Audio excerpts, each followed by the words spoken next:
You know, it's almost like your birthday with a package from China, so let's go.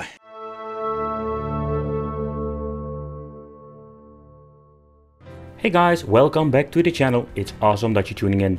So in this video we are going to do it, finally the top 10 retro station game boxes from AliExpress in general. Like, I have reviewed so many of these freaking things in 2021, it's like ridiculous. I have never seen so many different products came out in 1 year. And yeah, I have seen a lot of handhelds, but with the game stations it's like crazy. In the past I've reviewed a couple of them, like an X game, an Xbox fake one, a PlayStation 1 fake one, you name it, like your typical China crap stuff.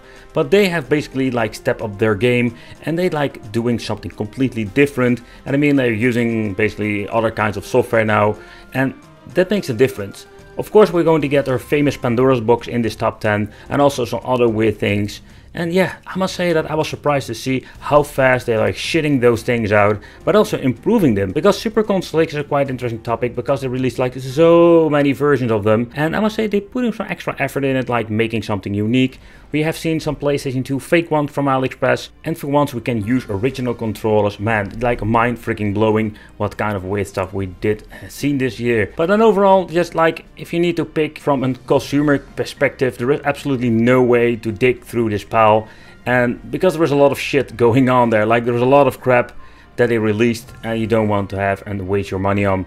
So in this case, I just want to make special top 10 for you guys. So let's start with the number 10 for this year. Okay guys, so for the number 10 I choose the PEP 1 and the PEP 2. And the reason I'm choosing these products is very simple. They are similar. The only thing what is different is the shell or the way they made this. So the PEP 1 is basically more like this plug and play game system and the PlayStation 2 clone. So the PEP 1 really surprised me. That was my title and it was absolutely true. It was not like for clickbaity. No, it's like I was surprised about this. It came with pretty good controllers, not the best one. It looks kind of weird like an Xbox controller. And yeah, the plug and play solution was kind of weird if you ask me, because look at this thing sticking out of your HDMI connection. Makes no sense whatsoever. Okay, so what was also interesting, what makes this thing pretty damn good in my opinion, is the software it was running on. It was pretty damn old school RetroArch with Linux. It's kind of weird combination. You couldn't change anything out in the background, but still had a lot of options when it comes to playing some emulators and setting some things up. Quick load, quick save, your typical stuff nowadays. But still, the emulation performance was not bad at all. And that was what I was really surprised about, is that we're going to get not a very expensive product that actually works pretty good. Well, okay, so let's take a close look at the PlayStation 2 knockoff called the PEP 2. So basically it was the same kind of product, only slapped in a different casing. And that's the reason why I basically want to have both products on one number, because they're like basically the same product beside the outside of the looks how this thing is. But another one I find quite interesting that we can use original controllers, because the Chinese one that came with it are freaking awful. I could do some moves somehow, but it was like pretty damn awful, and it was basically like ruining a part of my experience with the system. But when you're looking at again like the emulation performance, it was not bad at all, and it looked pretty damn amazing on my television. So even this is not maybe like the best product out there, I think this thing deserves a spot in my list for 2021. And the PEP 1 or the PEP 2, both are like pretty damn cool devices. They're not super expensive. The PEP 1, I really love the form factor, like it's so tiny. With an extension cable, it doesn't take up a lot of space. The PlayStation 2 was kind of funny that it was basically a very good knockoff of the original one, and we can use original controllers. So the number 10 position goes to the PEP 1 and 2, the family that brings a lot of pieces of retro back in your living room. Yeah, the naughty way. So on the number 9 position, I choose Pandora's box game console. Maybe surprising that I put in this piece of hardware on the number 9 position, but basically they're having like special game systems that you can buy. Yeah, and those things are not bad at all, or some of them are not bad. Because as you can see, like there is a freaking jungle out there of these boards. They're selling like game boards, but in this video I just want to particularly having the real game system, game box I've reviewed like back in the day. Because some of these boards, like the Pandora Game 3D, has a lot of potential, and even you have some option to modify the software to make it even better. I already mentioned, I want to highlight the game systems, because they are like pre-built game system with controllers, very nice casing. It even says like Pandora's box. And these versions, that's the reason I wanted to put them in the list. They still have a lot of issues with the original software, depending what kind of model you're buying, with screen tearing, stuff like that. But some of them are like, okay. And I mean, okay, you can really enjoy some retro games. Here you can see it comes in a nice casing, nice box, and some okay PlayStation 2 knockoff wireless controllers. Have all the functionalities, some even have an on and off switch, and we have the option to play together with 4 players. And with the latest edition like Pandora Box EX, we even go to get a fancy menu.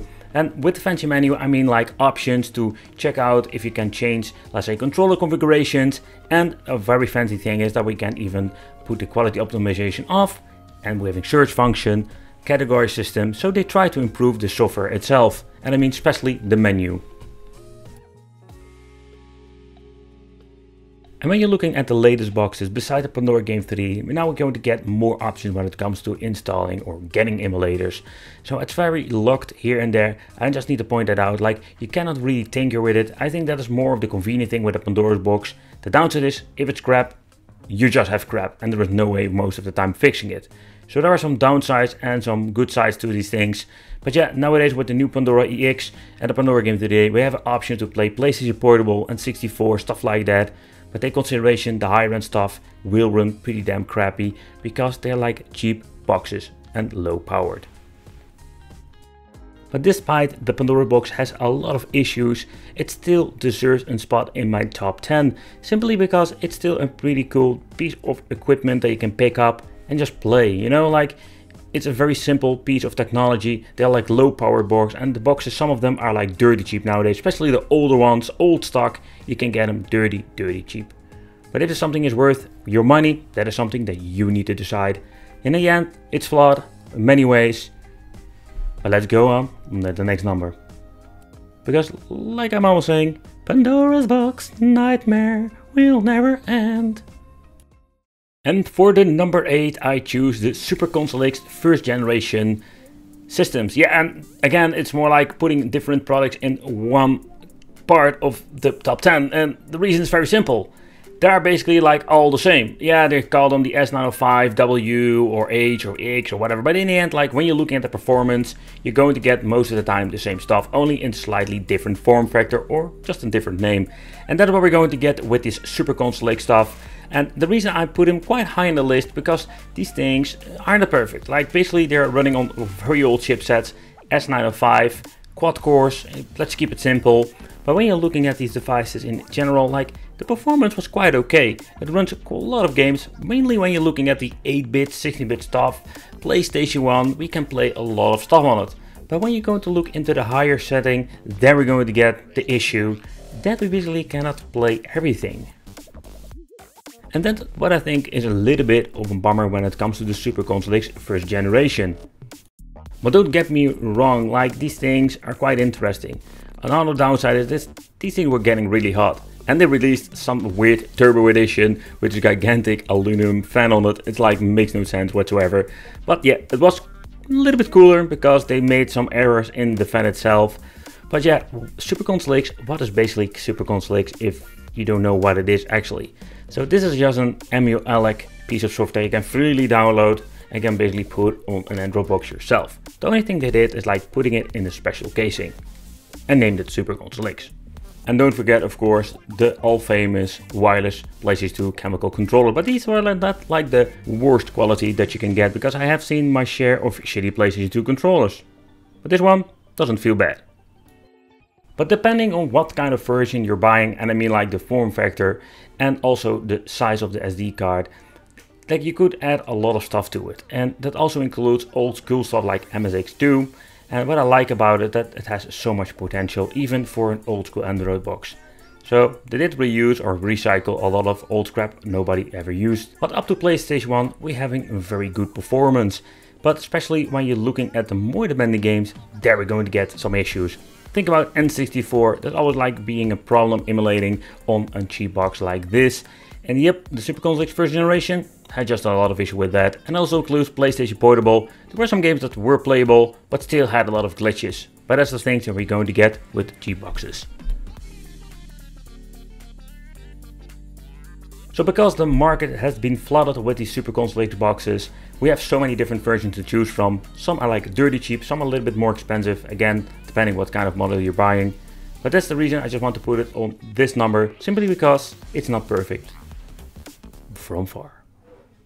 And for the number 7, I choose the Super Console X version 2. Yeah, it still runs on MULEC 3.9 and yep, it's still the same old Android crap. And the reason I'm saying Android crap because it's running on Android 4. So the Android functionality was absolutely like garbage. You couldn't really use it. But the casing, it was an upgrade over basically the first edition. And I was quite surprised to see in the same year they released the Super Console X, they also released an upgraded edition. Both versions can still be bought when making this top 10. And the casing, it looks amazing. So far I know there are 3 different versions out there. And I mean like for the colors. Like the translucent, like a white-ish version and more like a black edition. Pretty damn awesome. But how about the software? So sadly, because it's still running on the old same crap. Yep, the chipset was the S905X if I'm saying it correctly. So when you're looking at the previous model, it was not a big boost. So what you can play is basically the same stuff. So when you're looking at Sega Dreamcast, there were some games that were just playable. So take consideration, it's not like all that bad. It would be so cool if they made like a better edition. And I mean like maybe overclock it because we have now better cooling. They didn't, but you can still play some old school games. But we have some issues with N64 like with the previous model. But don't get me wrong, if you just want to play some Diddy Kong farting, you can just play that. It will be on native resolution, so you cannot really upscale it that you have seen with different boxes on the channel. I still needed to put this in the top 10 because they made the case better. Silent fan with nice RGB light up. If you don't like the RGB, you cannot shut it down, so there's a little bit of a bummer. But then, nice casing, better cooling, still the same crap, but doesn't matter, it's better, so it's going to be in a higher number. Okay guys, so for the number 6, I'm putting again 2 products. You would say like, why 2 different products? No, they're exactly the same, in my opinion. So what you're going to get is the first one, the Retro Station 14K. So this is based on the S905X3 chip. This means it's a newer chip, it has more power. So we're also going to get better performance and also going to get better Android versions. But what's the other one? That is quite simple. The Super Console X family did release a different edition called the Super Console X Max Edition. And the reason why is quite simple. Because both of the boxes are sharing the same chipset. And yep, maybe the other one has a different kind of looking menu. The other one maybe looks different when it comes to the case. But in the end, it runs on MULEC and it runs on Android 9. So it's basically the same stuff. But especially when you're looking at the performance wise, in my opinion, you're just going to get the same thing. And that's why these boxes, like there are so different names, but in the end they are an Android box with MULEC and you just do the same thing when it comes to the performance of the emulation. But how about the emulation performance? So games like Atomic Wave, where we had a lot of issues, they run way better now. But when you're looking at the PlayStation Portable, they were still going to get the same kind of issues because they still not have enough power to run most 3-dimensional games. The 2-dimensional games will run just fine. But games like Dead or Alive 2 on Sega Dreamcast, still I don't find the speed fast enough. No, it's not perfect, but it is slightly better. But in overall, when you're looking at the performance, still the S905 and now with the S905X3, it's a step up, but it's not like a huge one. And you will see it when you're looking at more demanding emulators. But okay guys, so when you're looking at performance, it's okay, it's a minor step up. So both boxes are better, so they will get a higher ranking in this top 10. But take consideration, they are still having some problems, especially when it comes to really demanding emulators. These systems are just not powerful enough to run Sega Saturn, stuff like that. But let's go to the next number. For the number 5, I choose the Raspberry Pi 4. It's for me a game box system. Yep, the Raspberry Pi can do so many crazy things if you look it up. But I just want to point out like this is absolutely an amazing piece of technology if you want to use it for retro emulation / gaming. And the reason why is just this thing has so much potential when it comes to, let's say, gaming. Of course you pay a slightly more money when you're looking at some cheap boxes from AliExpress, but this device can basically run a lot of stuff that other devices can't, especially when you're looking at the beginning of this list. I mean, Sega Saturn, Dreamcast, system that we want to emulate on cheap boxes, it's absolutely impossible, or we're going to get a mixed performance. And the Raspberry Pi 4 has such a big community behind it, and depending of course what kind of software and emulators you're running, but in the end it has so much cool things to offer. And again, like with the MULEC software, we can play also a lot of old school games. The only downside to this is you need to have some knowledge with the Raspberry Pi. That's something you need to take consideration. But the positive thing is, you can do a lot of tweaking if you want to. Nowadays they're just sticking a Pi inside a freaking arcade machine because the emulation performance is quite good for MAME, but also for the more demanding games like Sega Dreamcast that are live too. And like I shown you before, like Dreamcast is like still a very good platform to emulate, but I noticed like a lot of games didn't run very well on cheap Android boxes.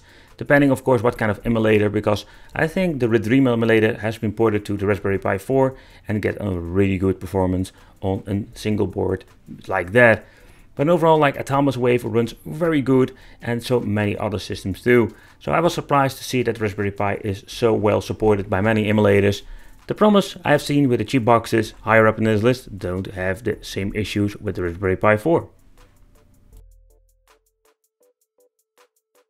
So that is why I'm putting the Raspberry Pi 4 in my list for 2021, like great machines to play and emulate some systems, or basically retro game station, game box, doesn't matter how you want to call it. You can do a lot of great things with the Raspberry Pi number 4. But let me know in the comments what do you think of the Pi, and do you own one? And let's go to the next number, because we need to keep the show on the road. Okay guys, for the number 4 I have chosen the Super Console X3 Max Plus. So yeah, it's a mouthful, but they are keep making these weird names. In the end what you're going to get is basically like the Retro Station, the Retro Station 14K and the Super Console X Max, if you can still follow me. This is the S905X3, and what they are doing, giving it the nice fancy casing. This time I got the different color, and the reason I put it in a higher ranking is simple. We're going to get basically the same performance like the previous one, but we're going to get way better cooling. And with the new AMIA-ELEC 4.3 support, we're going to get Sega Saturn, and the Sega Saturn runs okay. And yeah, you can hear it from my voice, it's okay because it is not perfect. But that doesn't spoil the fun. I have been messing and playing around with it, and I must say the performance was not bad in general, and I could play a lot of games. Yeah, take consideration, these are still old specs Android boxes, and you can well see this very often back in the emulation performance, because some of the systems, like it's quite interesting to see that we can actually play Sega Saturn on a cheap X3 box. And yeah, even they're saying have better cooling. So far I know there is no overclocking. It's a little bit of a bummer, and again a missed opportunity. If you're having so much better cooling, you can better slap a better chip in it or overclock it crazy, so we're going to get better performance. So I still wanted to put it in the list itself, and the reason is very simple. It is, in my opinion, way better to work with AMIA-ELEC. It's user friendly, and there are still some things you need to learn, but it is not like that extreme like with the Raspberry Pi. And the support and the cooling is way better now with the software, and therefore I want to give it a little bit higher place in my top 10 for 2021. Alright, so for the number 3 I choose the PlayStation TV, and this is a quite interesting product. I recently did a video about it, and the PlayStation TV I didn't even cut my radar like recently, because I was more thinking, hey, we can do so many cool things on a PlayStation Vita, but basically the PlayStation TV is a PlayStation Vita inside a game console. So you can even install some naughty software and do a lot of great things with it. So, and the reason why this is a little bit higher than all the other products, because this thing can play up to PlayStation 1 without any problems in combination with RetroArch. And we have the option for PlayStation Portable and PlayStation Vita games. Yeah, and PlayStation Vita games, I did read in my main review some mixed opinions, but I think it's pretty damn awesome, even if they are like upscale to a big television. So this PlayStation TV has so much more to offer when they look like the cheap boxes from AliExpress. And the PlayStation TV, I don't know how the price will be, but back in the day they were like throwing them in like the bins of like for sale because nobody cared about it. Of course, now it's different. But yeah, if you still want to pick one up, sometimes you can find them very cheap. But when you compare them with the PlayStation Vita, it's like amazing. You can play so many cool games, and you have a lot of retro games you can emulate. And this all slept in this tiny crazy box. It's a little bit of a bummer that, again, nowadays they will get not really cheap anymore, because everybody wants to buy one, or a lot of people want to have one for the collection, to play Vita games, or just like modifying with naughty software and add yourself some old school retro games. And something that we don't need to forget is that the PlayStation TV also have the possibility to play some awesome indie games. I'm a big fan of indie games, and for me this is like a great opportunity to have like this box that also plays retro games up to PlayStation Vita and have the option to play some indie games. I think it's freaking awesome. There are two things you need to consider. The first thing is like you need to get yourself like a little bit of knowledge how you need to soft mod this thing. And the other thing is the prices will go up in the future. I know for sure. But okay, so still, beside those things, I just want to put it on number 3 because I think the PlayStation TV has a lot to offer in 2021. Alright, next up, the Super Console X King, or better known like the GT King. So this is the power device, like the most powerful Android box you can get from AliExpress. And yeah, everything comes with a price, and that also includes this thing. So take consideration, it's just an Android box they grabbed from the shelf, slapped MELEC on, and they sell it like Super Console X. So basically, if you're going to get this box separately, and you're going to get yourself an MELEC image that you can download for free, and get yourself some normal controllers, you're going to get like a really cool piece of technology.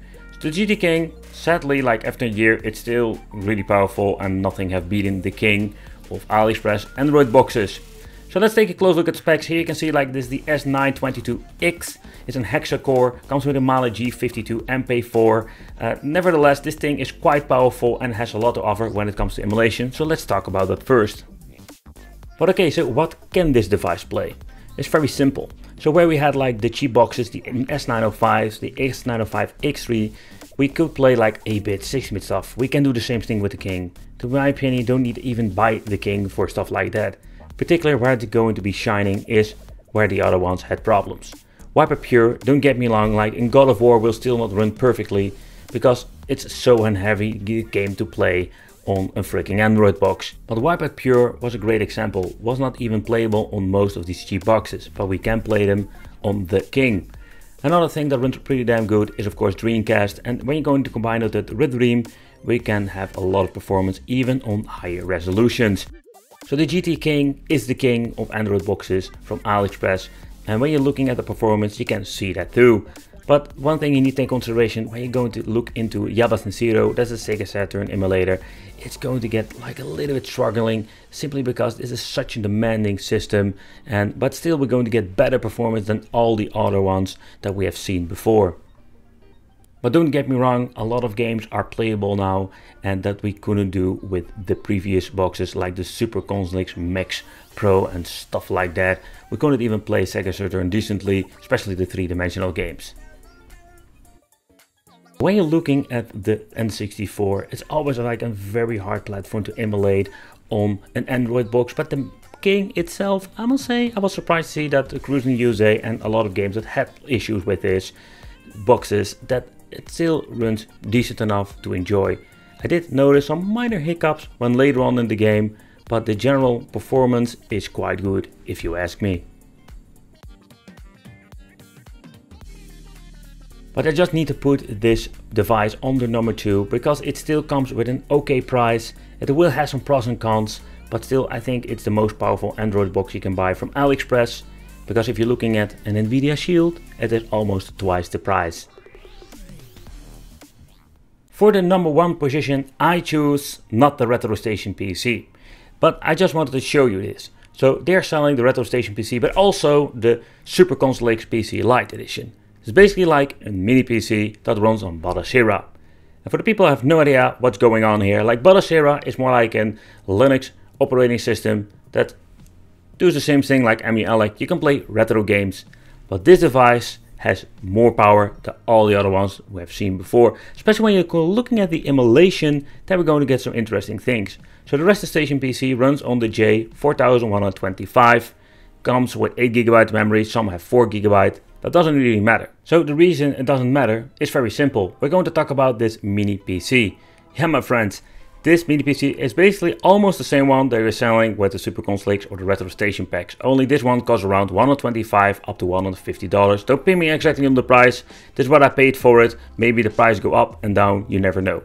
But why is this thing so much better? So when you're looking at the GT King on number 2 or with the Nvidia Shield, I didn't even include it this time simply because I didn't find it on really liking game box, and again, like this thing is around 250 up to 300 euro, way too much. And the GT King still comes with an okay decent price and performance, and of course MELEC is only supported on the GT King. But where we're going to talk about this mini PC is because this thing is basically between those. It still comes with quite a good performance. We have Battleshera and we can emulate stuff that we couldn't emulate before, and this thing has the best performance for Sega Saturn. Basically, we're looking at all the other boxes and of course the other systems like Sega Dreamcast, you name it, it runs way better, and PlayStation Portable. But the reason why this thing is so cheap is because it's like an older model. And that is what I love about the technology, that it's getting older, it's going to get cheaper. So basically the value that you're going to get for the money you're paying, in my opinion, is ridiculous good. And that's the reason I just want to put it on the number one for 2021. Take consideration, it's the same box from the outside, only with some older chips in the inside. And the other thing you need to take consideration, if you're going to buy this PC separately, you need to get yourself a hard drive or a Battleshera image at least. Then you need to get yourself like a controller, maybe you have like an Xbox 361 laying around that I have, and then you slap it together and you have like this cheap to the cheap solution. It comes even 2 HDMI ports, audio out, stuff like that. It has way enough like USB ports, so if you want to play with a couple of controllers, of course you can always use the option to get yourself like a USB hub. And not to forget, it comes with a USB 3.0 port, and that's very handy if you just want to use an external drive with a Battleshera image. But they also have the option for a 2.5-inch drive to put in the machine itself. So that is super convenient. So you just have this tiny box that contains everything. You just plug in the hard drive. You, of course, don't forget you put a Battleshera image on it. You configure to boot it up always with the Battleshera, and you have yourself like a beast of a cheap device. But I have never seen so many different platforms on one single piece of hardware and software. And that is what I think really convenient with Battleshera in combination with a pretty okay or fast PC. In this case with this mini PC you can play so much more than with an Android box and EmuELEC, and it brings it to the next level. But so many people in the last couple of years asked me if a certain game were running, for example a Killer Instinct. And no, it didn't run on cheap Android boxes, but it does run on this mini PC. And that makes it quite interesting. You're not paying a lot of money for this piece of hardware, and when you're going to configure everything, you're going to get yourself like an amazing technology in your home that can play a lot of old school arcade games. Stuff that you have never seen on an EmuELEC. Okay, but when you're looking at a Sega Saturn, still we're going to get some minor issues with the audio, but the overall performance is slightly better than the Android box that I've shown before. But if you think about it, you're paying like maybe a couple of dollars more for this mini PC and you're still going to get better performance. PlayStation Portable runs very good, and I can say like you can even maybe upscale it with some games to get even like better resolutions, and that is something that you're going to get with a mini PC like this, even that it's cheap. And I found it quite fascinating to see that we're not paying a lot of money for it and we're still going to get better performance than an Android box. Of course, the unit is slightly bigger, but in my opinion, it gets better cooled. We can put in a 2.5-inch drive, so we're having so much more and better options. Okay, but if you're going to look into the PlayStation 2 and GameCube, there we're going to see the limitation. But yeah, we couldn't even play those systems or even boot it up with a cheap Android box. So it's present, some games will run, some will run a little bit slowly, but that's where we're going to find the limitations of this mini PC. Again, I find it quite fascinating to see that we can even boot it up and actually like play some games. But okay guys, so for the number one I wanted to choose this mini PC because you're not going to pay a lot of money for it. And you're going to get a lot of value basically for your money. Take consideration, if you're going to buy yourself a kit like a Super Console or a Retro Station, you just pay more money because it's already like comes with some controllers and some hard drives. The cheaper way is to do it yourself, but it's something you need to consider. And yeah, it's all up to you. But still, in my opinion, this is my number one for 2021. Alright guys, so absolutely 2021 was the year of the game boxes. Absolutely crazy how many of these things they like shitted out. But the thing is like it's such a pain in the ass to make a product list. Like it took me weeks to make this top 10, actually like to find the right one for the certain number. If you don't agree on something, let me know in the comments. I really love to know what is your favorite book, which one do you use, what kind of way do you like EmuELEC, do you like Battleshera? Let me know in the comments. I want to thank you for watching. If you're new, consider subscribing, hit that little bell, become one of the Wicked family, and it would be just great to see you in the next video.